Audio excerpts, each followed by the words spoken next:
It is true that in every civilization the star arises, and man confesses, with more or less of folly and confusion, that he knows himself to be. But most often he denies it, and in being a materialist becomes that strange thing, a being which cannot see its own light, a thing of life which will not live, an astral animal which has eyes and ears and speech and power, yet will use none of these gifts.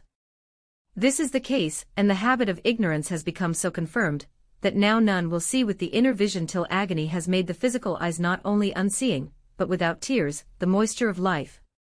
To be incapable of tears is to have faced and conquered the simple human nature, and to have attained an equilibrium which cannot be shaken by personal emotions.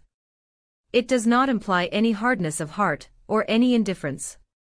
It does not imply the exhaustion of sorrow, when the suffering soul seems powerless to suffer acutely any longer.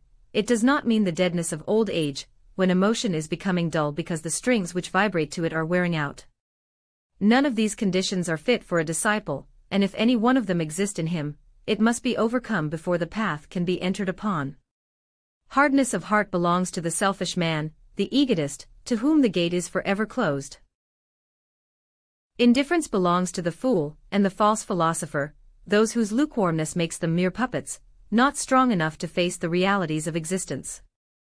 When pain or sorrow has worn out the keenness of suffering, the result is a lethargy not unlike that which accompanies old age, as it is usually experienced by men and women. Such a condition makes the entrance to the path impossible, because the first step is one of difficulty, and needs a strong man, full of psychic and physical vigor, to attempt it. It is a truth that, as Edgar Allan Poe said, the eyes are the windows for the soul, the windows of that haunted palace in which it dwells. This is the very nearest interpretation into ordinary language of the meaning of the text. If grief, dismay, disappointment or pleasure can shake the soul so that it loses its fixed hold on the calm spirit which inspires it, and the moisture of life breaks forth, drowning knowledge and sensation, then all is blurred, the windows are darkened, the light is useless. This is as literal a fact as that if a man, at the edge of a precipice, loses his nerve through some sudden emotion he will certainly fall. The poise of the body, the balance, must be preserved, not only in dangerous places, but even on the level ground, and with all the assistance nature gives us by the law of gravitation. So it is with the soul, it is the link between the outer body and the starry spirit beyond. The divine spark dwells in the still place where no convulsion of nature can shake the air, this is so always.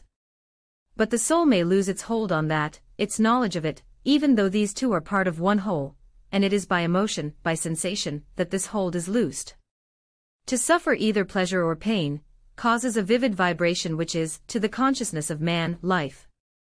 Now this sensibility does not lessen when the disciple enters upon his training, it increases. It is the first test of his strength, he must suffer, must enjoy or endure, more keenly than other men, while yet he has taken on him a duty which does not exist for other men, that of not allowing his suffering to shake him from his fixed purpose. He has, in fact, at the first step to take himself steadily in hand, and put the bit into his own mouth, no one else can do it for him. Page 10 to 12. Lucifer, a Theosophical Magazine. Volume 1. September 1887 to February 1888.